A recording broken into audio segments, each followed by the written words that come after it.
Gaza में देखिए किस तरह हो रहा है मानव अधिकारों का उल्लंघन। बम के धमाकों के बीच किस तरह सैनिक आम नागरिकों से दुर्व्यवहार कर रहे हैं। द गार्डियन ने यह वीडियो यूट्यूब में जारी किया है।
आइए समझते हैं खान सर की जुबानी की आखिर यह इजराइल और फिलिस्तीन की लड़ाई क्यों हो रही है। हमास क्या है, कैसे कुछ किलोमीटर की पट्टी में 23 लाख लोगों को ठूस कर तमाम सुविधाएं छीन ली है इजराइल ने। क्यों बच्चों को भी नहीं बख्श रहा ये देश। जय हिंद। हमेशा से विवादों में रहा इजराइल और फिलिस्तीन का जो विवाद है वो फिर से गर्मा गया। इसमें किसकी ज़्यादा गलती है, इजराइल की है या फिलिस्तीन की है? इसमें हमास कौन होता है, गाजा पट्टी क्या है, वेस्टर्न बैंक जेरूसलम पे विवाद क्यों हो रहा है और इसमें कौन सही है, और भारत को किसका साथ देना चाहिए और किसका नहीं देना चाहिए, इससे भारत पर क्या असर पड़ेगा, इसको हम समझते हैं। देखिए, जो इजराइल और फिलिस्तीन है ये मिडिल ईस्ट में आते हैं। सब मिडिल ईस्ट एशिया का लास्ट हो जाता है, ये वाला एरिया हो जाता है। तो आप देख सकते हैं भारत से दूरी भी अच्छी खासी है। ये एरिया पूरी तरह से मुस्लिम कंट्रीज के बीच में है यहाँ पर, और यहाँ इजराइल है इसी के बीच में। इसको अगर पास करके हम इस एरिया को देखते हैं यहाँ से, तो आप इस तरह से देखेंगे। ये हमारा इंडिया हो गया, इंडिया से पाकिस्तान, ईरान, और उसके बाद ये वाला एरिया आ जाता है इजराइल का। इजराइल इसी में है आपका फिलिस्तीन। हालांकि पहले ये फिलिस्तीन था, उसको उसके ऊपर इजराइल को बसाया गया। तो स्टार्टिंग से वहां पर जो कंट्री थी वो फिलिस्तीन थी। हालांकि वहां पहले से भी यहूदी लोग रहते थे, बट एक देश का कंसेप्ट उनके पास नहीं था। वो वहां रहते थे, बहुत कम संख्या में रहते थे। अब देखिए, ये सारे खेल के पीछे ये इंग्लैंड वाले हैं सब। ये ससुरे क्या बोलेंगे सब किसी को नहीं पता है, और हम लोग से बेहतर इनको कौन जानता है। हम लोगों के ऊपर इन्होंने 200 साल तक शासन किया है। जलियांवाला बाग से हत्याकांड से लेकर, चाहे वो फांसी देना हुआ भगत सिंह को, चाहे वो सेलुलर जेल हुआ, हम लोग इनकी पूरी तरह रहन से वाकिफ है। द्वितीय विश्व युद्ध चालू हुआ तो इन लोगों ने कुछ ऐसे सरदर्द दे गए हैं जो दुनिया में कभी खत्म नहीं होंगे। मिडिल ईस्ट में क्या किया इन लोग ने, जहां पहले फिलिस्तीन था, फिलिस्तीन को बांट दिया। कहा कि भैया इजराइल भी रहेगा और फिलिस्तीन भी रहेगा। दो देश यहां बना दिया, इजराइल और फिलिस्तीन। कहां बैठे बैठे इन लोगों ने, लंदन में बैठ गए। कोई चीज अच्छी आ रही है, तेरे बारे में बोल रहे हैं, सुनो ध्यान से। ये दो भाग में यहां बांट दिया, और हमेशा से ये लड़ाई होती है। और ये लड़ाई किस तरह से, आप अपने पे समझिए। हमारा अखंड भारत देश था, 1900 इनको बांटा 1948 में यहाँ पर, और हम लोग को ठीक 1 साल पहले बांटे थे, सब 1947 में। भारत इंडिया था और ये पाकिस्तान। तो इंडिया पाकिस्तान का विभाजन कर दिया सब, और हम लोग के बगल में एक तो बवासीर छोड़ के चला गया सब 1947 में, और अभी ये बवासीर भगंदर हो गया है। आप खुद समझिए, क्या ये लड़ाई हम लोग के बीच की, जो इंडिया पाकिस्तान का इंटेंशन है, इतना मतलब बॉर्डर डिस्प्यूट रहता है, खास करके कश्मीर इशू को, टेररिस्ट आतंकवाद को लेकर, कभी सॉल्व होने वाला लगता है? नहीं लगता है। ऐसे ही इन लोगों ने यहाँ किया। अब हम लोग को इस कचड़े में पड़ना नहीं है। पहले आप समझिए कि ये लड़ाई जानबूझ के लड़ाई जा रही है, ताकि ये और अमेरिका वाले लोग हथियार बेच सके। वरना भारत पाकिस्तान में इन्हीं लोग का देन है, और अगले साल यहाँ पे देन है। देखिए, आईपी यहाँ पे इजराइल फिलिस्तीन, और आईपी इंडिया पाकिस्तान। ये सब बैठ के कहां से हो रहा था, लंदन से। ससुरा आईपीएल खेल दिया सभी से। बहुत होशियार है सब। तो आप पर्दे के पीछे के सीन को समझिए, चल क्या रहा है। जो अभी हो रहा है इसको मत देखिए, उसे देखिए जो नहीं दिख रहा है। अब 1948 में जो देश था ही नहीं, वहां पे आप कहिएगा कि यहाँ विभाजन होगा, यहाँ इजराइल भी रहेगा तो बवाल होगा। तो इन अंग्रेजों ने क्या किया था, द्वितीय विश्व युद्ध के दौरान ये लोग जहां मार करते थे वहां पर इन्होंने अपना एक मुखौटा रख दिया था, उसका नाम है यूएनओ। आज भी ये यूएनओ फेमस है किसी भी चीज को बर्बाद करने के लिए। 1948 का हम लोग का कश्मीर इशू अभी तक इस गधे से सॉल्व नहीं हो रहा है। इतना पागल संस्था है कि किसी चीज को ये चौपट कर देगा यूएनओ में। तो जानबूझ के इन्होंने मुसलमानों से कहा कि चलो चलो तुमको हम यूएनओ में ले जाते, वही फैसला करेगा। बचपन में आप कहानी सुने होंगे कि किसी ब्रेड के लिए दो बिल्ली लड़ रही थी तो बंदर आया उनको फैसला करने, सारा ब्रेड अपने खा लिया। तो यूएनओ ने कहा कि देखो भैया, जो बेल्फोर डिक्लेरेशन है उसके तहत इजराइल बनेगी, और इसने एक मील आयोग को बना दिया और इसने कहा कि देखो भैया इजराइल बन जाएगा, और इजराइल की स्थापना कर दिया 14 मई 1998 को। इस दिन इजराइल की स्थापना हो गई। जो फिलिस्तीन पूरा फिलिस्तीनियों का था, जो मतलब वहां मुस्लिम लोग रहते थे, उसको इन्होंने डिवाइड कर दिया 1948 में। और क्या कर दिया, 48% दिया फिलिस्तीन को, 48% फिलिस्तीन को दिया, 44% इजराइल को दिया। यहां पर देखिए, जबकि इजराइल का यहाँ पे उस समय तक नहीं था। यहाँ पे उसके बाद क्या किया, जेरूसलम जो राजधानी थी उसको कहा कि देखो ना ये फिलिस्तीन की राजधानी रहेगी ना ये इजराइल की राजधानी रहेगी, ये यूएनओ के कंट्रोल में रहेगा। 8% का एरिया यूएनओ के कंट्रोल में। जैसे ये बात हुआ, अरब देशों ने कहा कि हम ये होने नहीं देंगे, फिलिस्तीन ने कहा कि ऐसा कभी नहीं हो सकता है, मार होगा, ससुरा स्टार्टिंग स्थापना हुआ, युद्ध चालू हो गया। वो तो भारत भी झेल चुका है, 1947 में आजाद हुए मार हो गया। पहली लड़ाई 1947-48 की थी हम लोग की, वही इसके साथ हुआ। इजराइल ने इन लोग को पकड़ के धो दिया, 6 देश आए थे लोग मारने, सबको पकड़ के धो दिया। रीजन क्या है कि ये लोग जो अरब देश के मुस्लिम कंट्री थे, ये जंग लड़ रहे थे जंग को जीतने के लिए, जबकि इजराइल के यहूदी लोग जंग लड़ रहे थे अपना अस्तित्व बचाने के लिए। उन्हें पता था कि अगर ये युद्ध हारेंगे तो हम ये युद्ध नहीं हारेंगे, ये पृथ्वी हार जाएंगे, फिर हमें कोई पूछने वाला नहीं है, इसलिए वो युद्ध को जीत गए। अब यहां पर यूएनओ को क्या मतलब बना कि जेरूसलम पर अपना कब्जा रखने का। तो इसके लिए कारण है, जेरूसलम 3 धर्मों का पवित्र स्थल है। जैसे ये देखिए, ये जो इजराइल है अभी नक्शा, तो इसमें जो ग्रीन वाला एरिया दिख रहा है ये दिया गया था फिलिस्तीन को, जो व्हाइट वाला एरिया दिख रहा है वो इजराइल के पास, और जो रेड दिख रहा है वो जेरूसलम है। जेरूसलम को जूम करके देखेंगे तो इस तरह का नक्शा आता है। यहाँ 3 पवित्र धर्म रहते हैं। ईसाइयों का मान्यता है कि उनके जो ईसा मसीह का जन्म बैतलहम में हुआ था, वो बैतलहम जगह जेरूसलम में है। यहूदी जो अभी वर्तमान में इजराइल में रहते हैं, उनका कहना है कि उनके सारे लोग यहीं से सुने, उनका मूल स्थान यही है। और मुसलमानों की तीसरी सबसे पवित्र स्थल अल अक्सा मस्जिद यही है। यानी ये 3 धर्मों का पवित्र स्थल है जेरूसलम, इसे होली लैंड कहते हैं। बात समझिए, यहाँ जो लड़ाई है वो मेन लड़ाई है हमारी जमीन की तुम्हारी जमीन। तो पहले तो यहाँ 100% फिलिस्तीन था। ये जो ग्रीन वाला एरिया देख रहे हैं, 48 से पहले, 1948 से पहले ये 100% फिलिस्तीन था। बाद में आप देखेंगे 1948 में यूएनओ ने इसका पार्टीशन किया, तो अब देखिए ये ग्रीन वाला फिलिस्तीन ऐसा रह गया। और जानबूझ के यूएनओ ने एक ऐसा ड्रामा रचा कि आगे जाके लड़ाई होगी। देखिए, आधा फिलिस्तीन यहाँ दिया है, थोड़ा सा यहाँ दे दिया है, बीच में पतला रास्ता दिया है, थोड़ा सा यहाँ दिया है, बीच में पतला रास्ता दिया। इन लोग का पहले से प्लान था। ऐसे ही इन लोगों ने पाकिस्तान को बांटा था, एक और इधर पाकिस्तान, एक और इधर पाकिस्तान, जिसको आगे चल के हम लोगों ने बांग्लादेश में तोड़ दिया। यही काम किया इजराइल ने। जानबूझ के इजराइल को कहा गया था कि भैया तुम आगे जाके तोड़ोगे तो ये छितरा जाएगा, उधर वो छितरा जाएगा। फिर अगले साल इजराइल ने ऊपर वाला घोट लिया। देखिए इजराइल खत्म, अब फिलिस्तीन यहाँ बच गया, यहाँ बच गया। उसके बाद धीरे धीरे देखिए इसमें भी धीरे धीरे कब्जा करना इजराइल चालू कर दिया। तो इजराइल ले देके 12% फिलिस्तीन बचा है। तो जो फिलिस्तीन पहले 100% था, अभी वो 12% है, और पूरा इजराइल उस पर कब्जा कर रहा है। तो फिलिस्तीनियों का एक तो मेंटली भाई किसी का भी मोरल गिरेगा कि नहीं, कि हमारा देश तुम हम ही को पीट रहा है। और इजराइल ने अलग अलग नियम बना रखा है। फिलिस्तीन के लोग हथियार नहीं रख सकते, एयरफोर्स नहीं रख सकते, आर्मी नहीं रख सकते, ये लोग मतलब नेवी नहीं रख सकते, और ये सब कुछ रखता है इजराइल। और जो हमला हो रहा है वो बेसिकली हमला इस गाजा पट्टी से हो रहा है, अभी आगे समझाएंगे।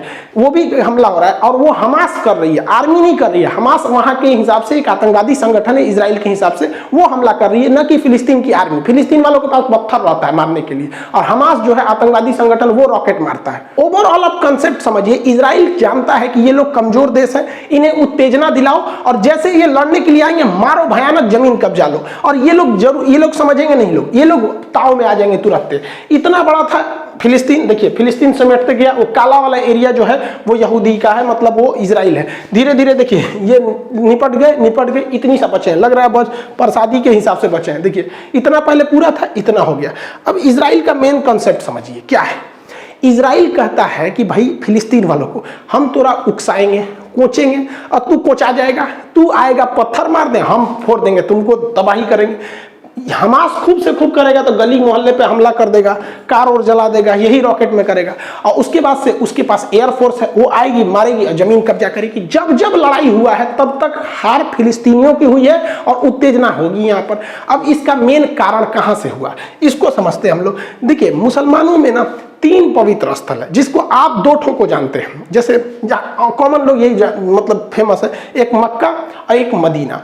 ये 2 दिखता है, हालांकि ये इतना छोटा नहीं है तो बहुत बड़ा। जैसे ये मक्का है, मक्का को देखेंगे तो बहुत बड़ा है ये यहाँ पे। यही जो छोटा सा आपको दिखाया जाता है ये मक्का, जबकि ये इतना बड़ा है, बहुत बड़ा एरिया में आ जाता है मक्का। यहाँ पर यहीं पे हज करने जाते हैं मुस्लिम लोग, यहाँ पे हज करने। ये पूरा मक्का है, बहुत मतलब जिस तरह से। और ये मदीना है, मदीना। इस मदीना में आपको बस एक ग्रीन वाला ये टॉम दिखाया जाता है, ऊपर वाला ये ग्रीन यहाँ पे। तो ये मक्का और मदीना तो फेमस ही है।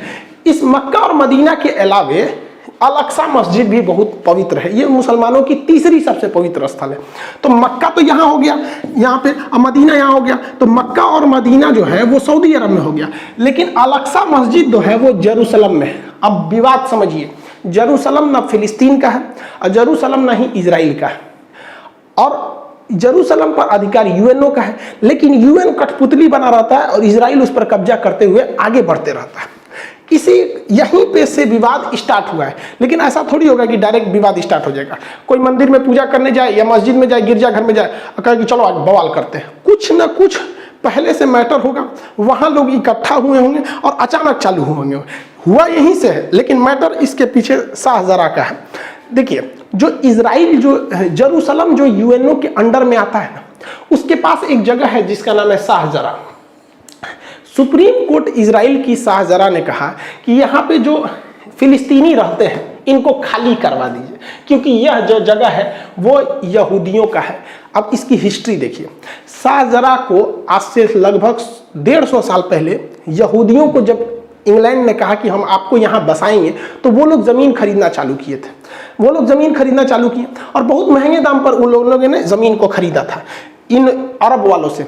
आज जो ये अरब वाले चिल्ला रहे हैं ना, ये बहुत ज़्यादा पैसे लेकर फिलिस्तीनियों से, उनसे यहूदियों से ज़मीन बेचा था, और वो ज़मीन बेचते ये लोग खरीदे थे इस ज़मीन को, इनके पास प्रॉपर पेपर है और इन लोगों ने ही बेचा था। अब सुप्रीम कोर्ट ने कहा कि भैया 150 साल पहले ये शाहजरा की जो ज़मीन थी वो इजराइल वालों ने खरीदी थी, इसलिए जो यहाँ पर मकान फिलिस्तीन वालों ने बनाया है ना, लगभग 500 मकान, उस पर जेसीबी चलवा के तुड़वा दो। सुप्रीम कोर्ट ने ऑर्डर दे दिया कि नहीं, इसको तोड़ा जाए, और वहाँ से तोड़ा मतलब तुराई खाली चालू हो गया कि भैया यहाँ से इन लोग को भगाया जाए। अब इसी का बवाल था कि भाई आप पुराना मैटर क्यों खोल रहे हैं, 150 साल पहले क्या था उस तरह से। जो लोग फिलिस्तीन का समर्थन करते हैं वो कहते हैं कि जो 150 साल पुराना मैटर है उसको लाओगे उस हिसाब से तो बहुत से लोग इधर से उधर हो जाएंगे। लेकिन वही लोग क्या कहते हैं, तुर्की का वो लोग विरोध नहीं करते हैं, क्योंकि तुर्की में एक बहुत बड़े राजा थे उस समय का, सुल्तान अल फतेह। इन्होंने क्या किया भैया कि तुर्की का जो हाजिया सोफिया जो मस्जिद है, पहले वो तो चर्च था, उस चर्च को इन्होंने खरीद लिया, चर्च को खरीद लिया, यहाँ पे हाया सोफिया को पैसे में खरीद लिया था इन्होंने।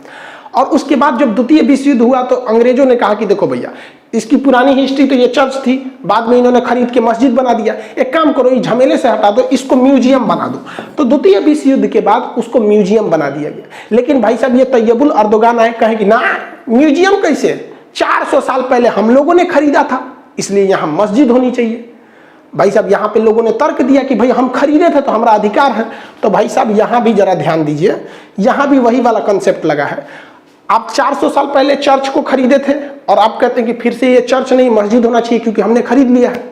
तो इजराइल भी यही कर रहा है कि भैया 100 साल पहले हम लोगों ने इसको हायर रेट पे देके तुम अरब वालों से ही खरीदा था, इन्हीं लोगों से खरीदा था, ये लोग बेच बेच के पैसा में कमा लिए थे, तो कहता है कि वापस दो यहाँ पे। तो ये कन्फ्लिक्ट का मेन मैटर था शाहजरा। शाहजरा से ही थोड़ी सी दूरी पर है अल-अक्सा मस्जिद। फ्राइडे की नमाज पढ़ने रमजान में लोग जब वहाँ इकट्ठा हुए थे तो वहाँ पर इन लोग को पता था, इजरायली खुफिया एजेंसी को, कि शाहजरा को जब खाली कराया जा रहा है तो वहाँ पे कुछ विवाद होगा। तो इन लोगों ने सिक्योरिटी को वहाँ पे अपने सिक्योरिटी गार्ड्स को लगा दिए थे और इनमें तू मैं हूँ बकझक हुआ। अब यहाँ से भी पत्थर चले, उधर से भी चला और इसमें भीषण रूप ले लिया यहाँ पर। और सिक्योरिटी वाले लोग ऐसे ही मस्जिद के अंदर घुस गए जिसका पूरी दुनिया में विरोध होने लगा।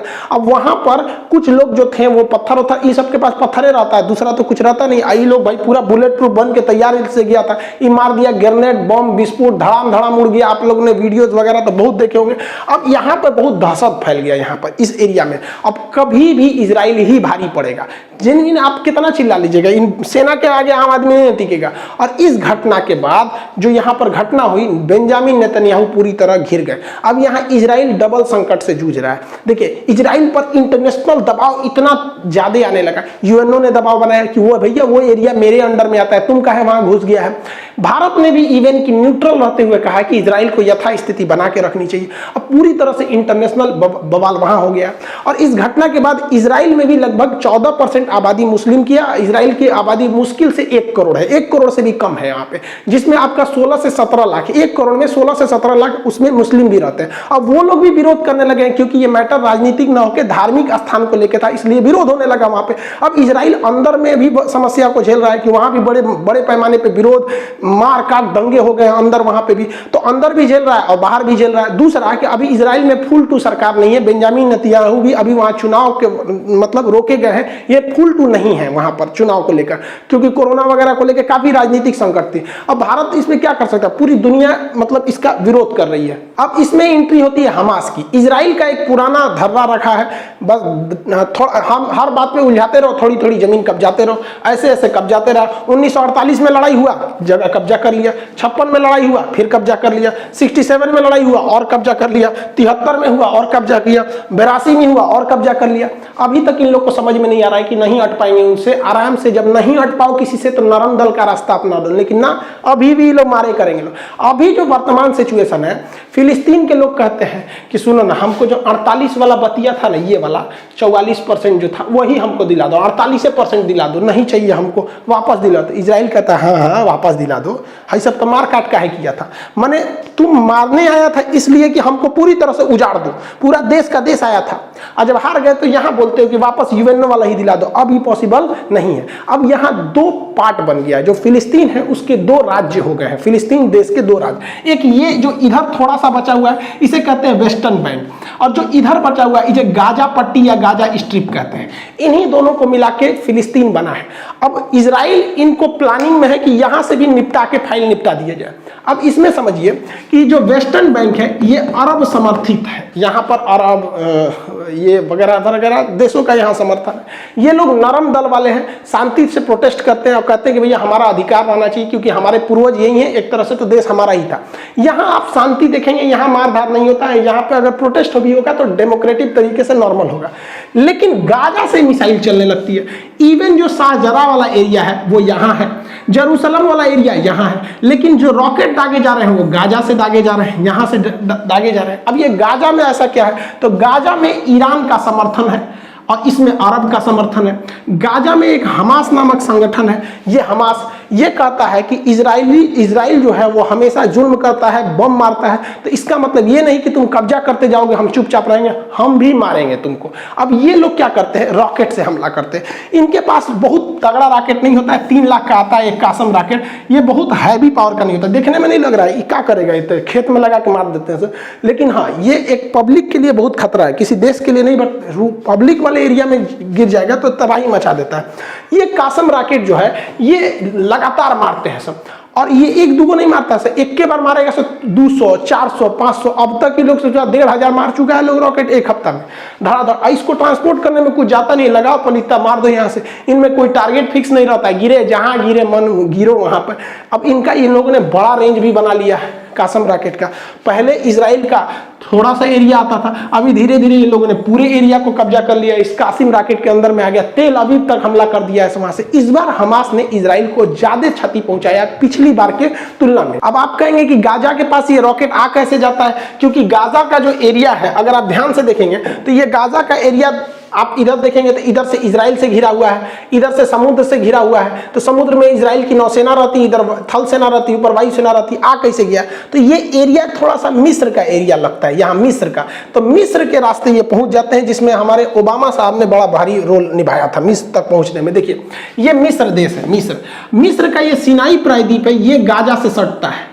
तो जब बराक ओबामा थे ना, तो इनको मिडिल ईस्ट में हीरो बनने का शौक था। इन्होंने ईरान से समझौता किया था और P+ करके, आप लोग 2013 में अगर होंगे तो 13 वाला को अगर करंट अफेयर को देखेंगे तो वहाँ ध्यान में होगा। तो इनका संबंध इन दोनों से बहुत अच्छा था, क्योंकि इन्हीं के समय यहाँ पे ओसामा बिन लादेन मारा गया था और इन लोगों ने अमेरिका को पाकिस्तान को क्लीन चिट दे दिया था, कि पाकिस्तान को तो पता ही नहीं था क्लीन चिट है, उसको नहीं पता था यहाँ पर। अब भाई साहब ईरान को जब परमिट मिला तो ये ईरान यहाँ से इसी कासिम रॉकेट को ये सिनाई प्रायद्वीप के माध्यम से यहाँ ठुसवा दिया, सुरंग बना पहुंचा दिया, हजारों की संख्या में, इवन की वहां फैक्ट्री लगवा दिया, और यही रॉकेट आज इजराइल में तबाही मचाते हैं। इसलिए हमको आपको इस मचमच में पड़ने की जरूरत नहीं भाई साहब, ये लोग खुदे पहुंचे हुए फकीर है। ये लोग हमेशा चाहते हैं लड़ाई हो, क्योंकि लड़ाई ना होगा तो इनका हथियार नहीं दिखेगा, क्योंकि अगर अंधेरा ना हो तो टॉर्च का बिजनेस ही खत्म हो जाएगा। हालांकि इजराइल की एक मिसाइल डिफेंस सिस्टम है जिसका नाम है आयरन डोम, ये छोटे दूर में किसी भी मिसाइल को मार के गिरा देती है। अब वहां से ये लोग कितना भी रॉकेट मारे, उसका 90% रॉकेट को ये मार के गिरा देते हैं। अक्सर आप सुनते होंगे कि 1200 मिसाइल दाग दिया गया, कई आदमी मारा, तो कभी 1, कभी 2, कभी 3 ऐसा होगा। आप खुद सोचिए, भारत अगर चाइना या पाकिस्तान पे 1200 मिसाइल मारेगा तो एक आदमी कई वो और चल जाएगा यहाँ पे। तो पहला कि इनका रॉकेट छोटा होता है, हमास वालों का ये लोग डिफेंस कर लेते हैं। कभी कभी क्या होता है, हमास भी इस चीज को पकड़ लिया है, वो जानता है कि इसका रडार जो है ये कितने रॉकेट को पकड़ गया, आप कितना मारेंगे, क्षमता भरना, तो ये लोग एक ही साथ 200, 250, 300, 400 पूरा दाग देता है। अब उसमें कंफ्यूज हो जाता है, मारते मारते 2-4 शहर पे गिर ही जाता है यहाँ पर। तो इन लोग को थोड़ा इकोनॉमिकल लॉस होता है, लेकिन इन लोग के पास ये करोड़पति है भैया, इनके लिए 30 लाख उतना मायने नहीं रखता है जितना उन लोग के लिए 3 लाख मायने रखता है, क्योंकि उनको रमजान में रोजा खोलने के लिए भी जो खाना दिया जा रहा है ना, वो UAE और UN के थ्रू आ रहा है, वहां पे पैसा तो खाए को नहीं है, उन लोग के लिए 3 लाख बहुत हो जाता है। जनरली लोगों को लगता है कि ये दुश्मन की मिसाइल है और इस तरह मिसाइल आके मारती होगी, ये तरीका गलत है। मिसाइल ऐसे नहीं इंटरसेप्ट करती है, बल्कि उसके बगल से गुजर के और उसके बाद खुद को, जैसे ये बगल से गुजरेगा ये खुद को फाड़ लेता है यहाँ पर। इसको नेक्स्ट क्लास में बता देंगे कि आयरन डोम काम कैसे करता है। ओवरऑल जब भी लड़ाई हुआ है तो हमास जो है वो उधर से वो फायरिंग करता है और इजराइल फायर इधर से करता है। अब चूंकि फिलिस्तीन के पास अपनी आर्मी नहीं है, उनके पास ना नेवी है, ना एयरफोर्स है, ना कुछ है, तो वो लोग कुछ नहीं कर सकते। या तो हमास नामक आतंकवादी संगठन के थ्रू ये लोग मारेंगे, आम जनता के पास केवल पत्थर है, लाठी है, इसके सिवा वहां पर कुछ नहीं है। और इजराइल के पास बहुत हैवी पावर है यहाँ पर। अब देखिए यहाँ पर ये हमास के रॉकेट आके यहाँ गिरे हैं, जिससे इजराइल को काफी क्षति पहुंचा और इजराइल में लगभग 7 लोगों की मौत हो गई है। इसमें एक भारतीय नर्स भी थी। भैया इनकी क्या गलती थी जो मार दिया? कम से कम आके एक बार माफी तो मांग लेते हमास वाले, फिलिस्तीन वालों, कम से कम कि भैया हम इसके लिए मतलब हमें गलती हो गई। गजब बात करते हैं। और इजराइल ने मारा तो 67 लोग मर गए हैं यहाँ पर। अब ये लोग फिलिस्तीन वाले हल्ला कर रहे हैं, फिलिस्तीन के समर्थन वाले कह रहे हैं कि वहां बच्चे भी मरे हैं। तो भाई बच्चे, महिलाएं जब मरती हैं तो पूरी दुनिया, मतलब सब लोग कहते हैं कि ये गलत है। लेकिन समझिए यहाँ मेन, इजराइल बार बार उकसाएगा, आपके पास ताकत नहीं है, आप नहीं लड़ पाएंगे। ये रॉकेट से, पत्थर से, लाठी से इजराइल को नहीं हराया जा सकता। अब इजराइल के साथ गलत क्या हो जाता है, इस इजराइल के जितने हथियार हैं बहुत पावरफुल है, तगड़े हैं एयरफोर्स से। अब उसमें हमला करेगा तो ऐसा नहीं है कि केवल आतंकवादी मारे जाएंगे, सिविलियन भी मारे जाएंगे, जो गलत हो जाता है। दुनिया के किसी भी इंसान को तकलीफ तब होती है जब युद्ध में मासूम, मतलब छोटे बच्चे मर जाते हैं। अब ये छोटे छोटे बच्चे के ना थोड़ा सा दया लगने लगता है। लेकिन आप देखिएगा, भारत पाकिस्तान के बीच में युद्ध हुआ, कम से कम ये तो नहीं हुआ कि भाई हमारी सेना वहां जाके छोटे बच्चे को मारी हो, या फिर वो बॉर्डर एरिया पे कभी क्रॉस फायरिंग में ऐसा हो जाता है, वो अलग बात है। या फिर वहां के आतंकवादियों को हम लोग से कुछ ज्यादा ही प्यार है, ताज होटल में फोड़ के चले जाते हैं। अदरवाइज जब सेना में ऐसा होता है तो ये चीज तो ध्यान में रखा जाता है। बट इजराइल के साथ ये सिनेरियो पूरा अलग है। वहां इतनी ज्यादा आबादी है, एकदम घना, इतना तो छोटा है ये, तो वहां ऐसा नहीं है कि भारत की तरह की बॉर्डर से बहुत दूर लोग रहते हैं। इसलिए इजराइल जब भी मारता है तो तबाही ज्यादा लाता है,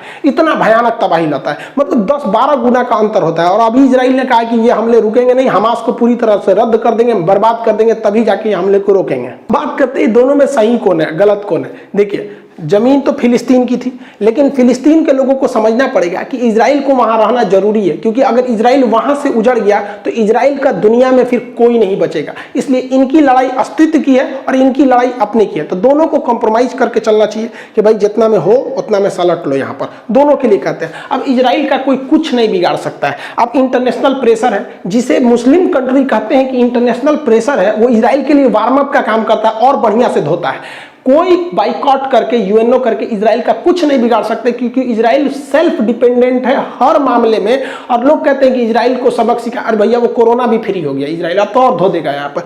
दूसरा, यूएई और बहरीन इजराइल को थोड़ा मान्यता दे रहे थे, अब थोड़ा सा उन लोग पे डिपेंड आएगा, क्योंकि ये इजराइल के फेवर में जा रहे थे, अब थोड़ा सा हट जाएंगे। यूएनओ कुछ नहीं कर सकता है, और पता है इजराइल को कि ये कितना भी जुल्म कर ले, कितना भी मार दे, ये कुछ नहीं कर सकते, क्योंकि यूएनओ में जाएंगे तो अमेरिका, ब्रिटेन, फ्रांस सब तो इजराइल का साथ देंगे। वो लोग तुरंत वीटो कर देंगे और इजराइल पर कोई भी प्रतिबंध नहीं लग पाएगा। अब यहाँ पर अभी भी वर्तमान में इजराइल में कोई लीडर नहीं है, इस वजह से यहाँ पर थोड़ा सा चुनाव का मैटर है, तो थोड़ा सा क्राइसिस देखी जा रही है। अब यहाँ देखिए, लोग कहते हैं कि इजराइल को ज्यादा बड़े हथियार नहीं प्रयोग करने चाहिए। यह बात हकीकत है कि इजराइल जो है वो हथियार को मजबूरी में प्रयोग कर रहा है, क्योंकि जिस दिन इजराइल हथियार छोड़ देगा, ये बात गारंटी है कि इजराइल और फिलिस्तीन में हिंसा रुक जाएगी, लेकिन उस समय इजराइल भी खत्म हो जाएगा। No weapon, no violence and no Israel, क्योंकि ये मार डालेंगे सब अरब देश वाले उसको मिलके। तो इसलिए उसको हथियार उठाना मजबूरी बनता है। और कितना अरब देश वाले इजराइल से नफरत करते हैं, बस इस बात पे सोचिए कि पाकिस्तान अपने पासपोर्ट पे लिखा है कि इजराइल नहीं जा सकते, क्योंकि वो इजराइल को देश ही नहीं मानता है। भाई साहब, आप किसी को कंप्रोमाइज करने में क्या जाता है कि भैया हम अभी वर्तमान में जहां हैं हमको वहां रहने दो, 12% पे है तो रहने दो, नहीं तो 12 नहीं छोड़ेगा वहां पर।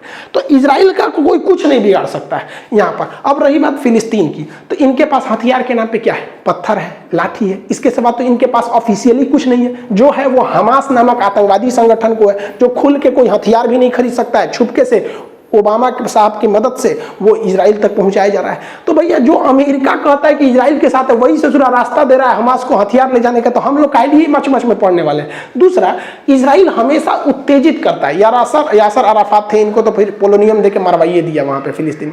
ये हमेशा उत्तेजित करेगा और ये उत्तेजना में मारे जाएंगे, और अब तक मारे जा रहे हैं, इनका कोई नहीं है। ये बात हकीकत है कि वर्तमान में जो इजराइल है वो फिलिस्तीनियों पे जुल्म कर रहा है, जो बात है, क्योंकि मार भाई हथियार उसके पास है। लेकिन दुनिया में अगर सबसे ज्यादा कहीं जुल्म हुआ है तो वो यहूदियों पर हुआ है। सेकेंड वर्ल्ड वॉर में उन्हें कमरा में बंद करके, लॉक करके, अंदर जहरीली गैस डाल दी जाती, जानवर से बुरा वक्त सलूक हुआ था। लेकिन इन लोगों ने, यहूदियों ने वक्त की नजाकत को समझा, पढ़ाई पर, टेक्नोलॉजी पर ध्यान दिया, और आज ऐसी हकीकत हो गई है कि भारत जैसे देश को इजराइल से लड़ने से पहले सोचना पड़ेगा, क्योंकि हमारे ड्रोन, हथियार, बंदूक सब इजराइल से आ रहे हैं, सब टेक्नोलॉजी वहां पे इतना छोटा है लेकिन इतना डेवलप है। तो इन लोगों पे भी सोचना चाहिए, एरिया मायने नहीं रखता है, आप वहीं रहिए, खुशहाल रहिए, पढ़ाई लिखाई पे ध्यान दीजिए, आगे बढ़िए, जब मौका मिलेगा आप आगे बढ़िएगा। ऐसा नहीं कर रहे हैं कि हम आप मौका नहीं मिले तो आप मत कहिए। देखिए, भारत को भी बात करते हैं, हम लोग को भी अपना पीओके वापस लेके आना है, ये हमको अपना पीओके वापस लेके आना है।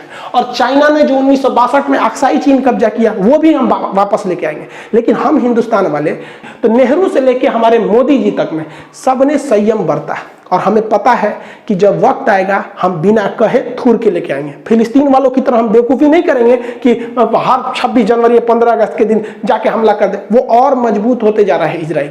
हम लोग शांति से बैठे हैं, 2040 तक का इंतजार किया जाए। अभी पाकिस्तान से तो हम लोग निपट सकते हैं, तो 2040 तक की स्थिति आएगी तो हम लोग इकोनॉमिक रूप से सुदृढ़ हो जाएंगे, हम अपना पीओके और अक्साई चीन लेके आएंगे।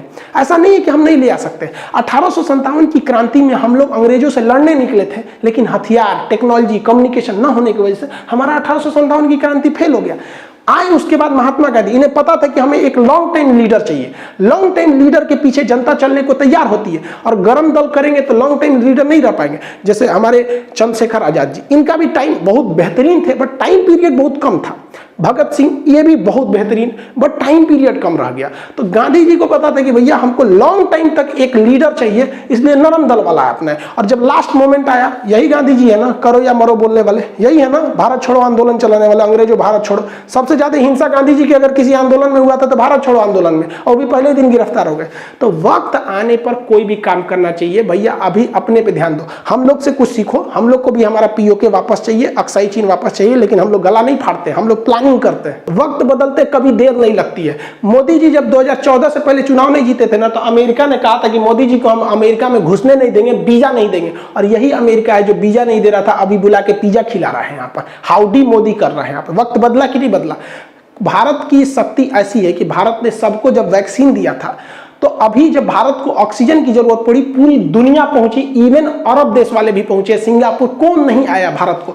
तो जब आप सबसे मिलजुल के रहेंगे, सब आपके मदद के लिए आएंगे। आप बस अपने लिए रहेंगे तो केवल आपके अपने ही आपको पूछेंगे, फिर पड़ोसी आपको नहीं पूछेंगे। अभी तो इजराइल ये कुछ नहीं बता रहा है, अभी तो ट्रेलर चल रहा है। इजराइल ने कह दिया कि हमले नहीं रुकने वाले हमास पे। इजराइल का प्लान है ग्रेटर इजराइल बनाने का। जिस तरह इंडिया में नोएडा था, ग्रेटर नोएडा बन गया, उसी तरह पहले तो फिलिस्तीन था, वहां बना इजराइल, अब बनेगा ग्रेटर इजराइल। जरा ध्यान से देखिए ग्रेटर इजराइल का नक्शा, ये अभी वर्तमान इजराइल है जो अभी चल रहा है। और ये जो ब्लैक डॉट देख रहे हैं ना, इनका प्लान है ग्रेटर इजराइल बनाने का। यहां से ये मिस्र पर कब्जा करेंगे, यहां से सऊदी अरब का ये वाला कब्जा करेंगे, कुवैत करेंगे, इराक को ले जाएंगे, सीरिया को ले जाएंगे, तुर्की का ये लेके आएंगे, जार्डन तो पूरा बीच में चला है, लेबनान। तो ये इन लोग का पूरा प्लानिंग है भाई साहब, ग्रेटर इजराइल बनाने का। और आप खुद सोचिए, देखिए नफरत अलग चीज होती है, जो फिलिस्तीन के समर्थन भी है वो भी जरा ये बात को सोचे कि अगर ये हमला करने आ जाएगा तो इन्हें कौन रोक सकता है। 6 दिन में इन सारे देशों को हरा दिया था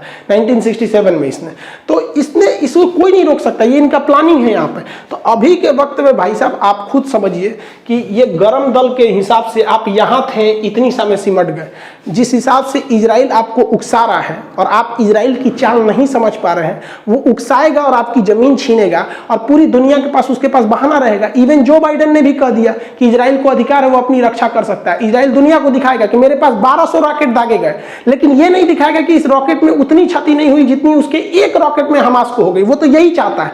और अगर इन लोग का यही हाल रहा तो आने वाले वक्त में इजराइल इन लोग को यही दे देगा, जो मीट काटने वाला लकड़ियां होता है ना, यही बांट देगा। तुम लोग का देश खत्म हो गया, तुम लोग ये ले लो, इसी पे बैठना, इसी पे बैठ के जिंदगी बिताना पड़ेगा। अभी भी वक्त है इन लोग को कॉम्प्रोमाइज कर ले, वरना वहां से यहाँ आ गए, अब ये इस पे बैठ के जिंदगी बिताना पड़ेगा। इजराइल इसको कटवा के रेडी रख रहा है यहाँ। और फिलिस्तीन के लोगों को लगता है कि ये अरब देश बचाएंगे। अरे ये क्या बचाएंगे? इन लोग को कुछ नहीं बचा सकते हैं। इन लोग का खुद का हालत खराब हुआ रहता है, तेल खत्म, खेल खत्म। इन लोग के पास आता क्या है इनको? ये अरब वाले और पाकिस्तान, तुर्की, ये क्या बचाएंगे? समझिए ध्यान से। चाइना का इधर का एरिया जो है ये कहलाता है उगर मुसलमानों का ये एरिया है, यहाँ पर उगर मुसलमान रहते हैं, सिंजियांग प्रांत है। यहाँ पर चाइना कहता है कि मुसलमान को कुरान उतना ही पढ़ना है जितना हम बताएंगे। यहाँ महिलाएं अगर कपड़ा पहन लेती हैं पूरा, तो उसको 20 सड़क पर उसके कपड़े काट दिए जाते हैं कि घुटना से ऊपर कपड़ा रहना चाहिए। कोई अरब देश आवाज नहीं उठा सकता है। वहां किसी भी लड़की को उठा के लेके चल जाते हैं। ऑनलाइन किसी को चाहिए ऑनलाइन लेके चल जाओ इन लोग को। जिस तरह से जोमेटो इस सब पे ऑर्डर होता है ना, वैसे यहाँ ये लोग ऑनलाइन उठा के लेके चल जाता है मजदूरों को, लड़कियों को। ऐसे कोई नहीं बोल सकता, आज तक कोई आवाज नहीं उठा सकता है। यहाँ इस तरह से सरेआम लाठी डंडा से पीटा जाता है। लेकिन ये दोहरी नीति ना हो जाती है कि अगर इजराइल करेगा तो हम आवाज उठाएंगे इस आधार पर कि मुस्लिम पर अत्याचार क्यों हो रहा है, और चाइना कहेगा तो हम कुछ नहीं बोलेंगे। ये दोहरी नीति है। यहाँ पर चीन का विरोध करना चाहिए तो देखिए ये अरब के राजा चीन के साथ, ये तुर्की वाला भाई साहब, ये देखो ये चीन के साथ है। और ये पाकिस्तान, इमरान खान तो सोच रहा है इसका रखेल बन गया, ये क्या बोलेगा यहाँ पर। इन लोग के भरोसे है, ये कुछ नहीं कर सकता है। देखिए पूरी दुनिया को अहिंसा, सच्चाई और शांति के रास्ते पे चलना सिखाया था दलाई लामा ने, बौद्ध धर्म ने। नतीजा क्या हुआ? 1959 में तिब्बत को ही गंवाना पड़ गया। अहिंसा पे चले थे, देश गायब हो गया। फिलिस्तीन हिंसा पे चला, दूसरे का देश कब्जा कर लिया। दोनों में अंतर होता है, याद रखिएगा। अगर आप देश को बचाना चाहते हैं तो आपको शस्त्र उठाना ही पड़ेगा, और अपनी संस्कृति बचाना चाहते हैं तो शास्त्र उठाना पड़ेगा। हम खुशनसीब हैं जो ऐसे देश में जन्म लिए हैं जहां शस्त्र और शास्त्र दोनों में किसी की कमी नहीं है। ओवरऑल भाई फिलिस्तीन को नरम दल का रुख अख्तियार करना चाहिए और हमास उमास को साइड करके कॉम्प्रोमाइज कर लेना चाहिए। विश्व के आगे कहना चाहिए कि भैया हम 12% पे रहेंगे, लेकिन पूरी गारंटी दे दीजिए पूरी विश्व बिरादरी की 12% में 1 कट्ठा जमीन कम नहीं होगा, हम 1 रॉकेट वॉकेट नहीं दागेंगे, शांति से रह जाओ भाई, इसी में भलाई है। अब रही बात भारत की, भारत किसका साथ देगा, इजराइल का कि फिलिस्तीन का? देखो ऐसे कहने के लिए तो फिलिस्तीन से हमें कुछ नहीं मिलता है, लेकिन अगर हम फिलिस्तीन का साथ देते हैं इनडायरेक्टली या डायरेक्टली करके, हम लोग शुरू से फिलिस्तीन का ही साथ दिए और अभी भी वहीं देते हैं इनडायरेक्टली करके, क्योंकि हमें पता है कि अगर हम फिलिस्तीन के साथ खड़े रहेंगे तो अरब देश हमारे साथ खड़े रहेंगे। जैसे अभी देखिए वो लोग ऑक्सीजन टैंक का सप्लाई किए, पेट्रोलियम का सप्लाई वहीं से आता है, क्योंकि हमारे पास वो पास पड़ता है, वहां से पेट्रोलियम सस्ता पड़ेगा। और आपको भी पता है कि गल्फ कंट्री के अलावा अगर कहीं से पेट्रोलियम लेते हैं तो बहुत महंगा पड़ेगा, और भारत में पेट्रोल महंगा हो रहा है। दूसरा कि भारत में लाखों लोग अरब देशों में काम करते हैं, तो हमें पेट्रोलियम चाहिए, वो देश मतलब वहां रोजगार चाहिए, इसलिए हमें न्यूट्रल होकर रहना पड़ता है। दूसरा कि हम चाह के भी इजराइल का समर्थन नहीं कर सकते, ये डिप्लोमेटिक कारण समझिए। पाकिस्तान चाहता है कि हम इजराइल का समर्थन कर दें, लेकिन हम करेंगे तो उल्टा फंस जाएंगे। क्यों? क्योंकि अगर जहां हम इजराइल का समर्थन करेंगे कि इजराइल द्वारा कब्जा की गई जमीन इजराइल की हो गई, तो पाकिस्तान कहेगा बहुत अच्छा, तब तो पाकिस्तान द्वारा कब्जा की गया पीओके भी मेरा होगा। चाइना उधर से कहेगा बहुत अच्छा, आप कहिए रहे कि कब्जा किया जमीन उसका हो गया, तो हमारा अक्साई चीन भी मेरा हो गया। तो भारत इस दुविधा में है, लेकिन हम लोग ससुरा बहुत होशियार निकले। हम लोग इजराइल को बुलाएं, बेंजामिन नेतन्याहू को, और कहें कि देख भैया हम तुम्हारा समर्थन करना चाहते हैं, लेकिन हमारा हाई मैटर गड़बड़ है, एक काम कर, तू हमको वापस दिलवा दे पीओके, और ये दिलवा दे हमको अक्साई चीन। जब मेरा वापस आ जाएगा हम खुल के कहेंगे कि इजराइल तुम्हारे साथ है, लेकिन अब तक नहीं। तो ये समझ गया, ये लोग होशियार लोग हैं, समझ गया। तो भारत को हथियार देते हैं। इवन करगिल की लड़ाई में सेंसर बम इजराइल ने ही दिया था। तो आप समझ गए कि अभी हम चाह के भी इजराइल को समर्थन नहीं देंगे, वरना अगर समर्थन दिए तो यूएनओ में हमारा कश्मीर का मैटर अटका, हम अपने पैर पे कुल्हाड़ी मार लेंगे। तो उत्तेजना में आके नहीं करना है। हम लोग से क्या मतलब है? हम लोग के मैटर में कोई आता है? गलवान घाटी में कौन आया था हम लोग को बचाने के लिए? या लड़ाई जब हुई थी तो हम लोगों ने खुद झेला था, ये लोग भी खुद समझेंगे अपना। खुद नहीं समझेंगे तो फिर बर्बाद होंगे। आई होप जो इंग्लैंड ने आग लगाया था यहाँ इजराइल फिलिस्तीन में, और जो भारत पाकिस्तान में, न ये आग बुझने वाली है न ये आग बुझने वाली है। ई भाई साहब को कश्मीर चाहिए, आई भाई साहब को पूरा इजराइल खत्म करके फिलिस्तीन चाहिए। ये सॉल्व होने वाला नहीं है। आई होप आप इसे समझे होंगे। मिलेंगे नेक्स्ट क्लास में। जय हिंद। हमारे वीडियो आपको कैसे लग रहे हैं कृपया ये कमेंट बॉक्स में जरूर बताएं। पसंद आने पर उन्हें लाइक जरूर करें, इससे हमारा उत्साह और बढ़ेगा। साथ ही हमारे चैनल खबरवाला को सब्सक्राइब करना ना भूलें। नई नोटिफिकेशन पाने के लिए बेल आइकन जरूर दबाएं। धन्यवाद।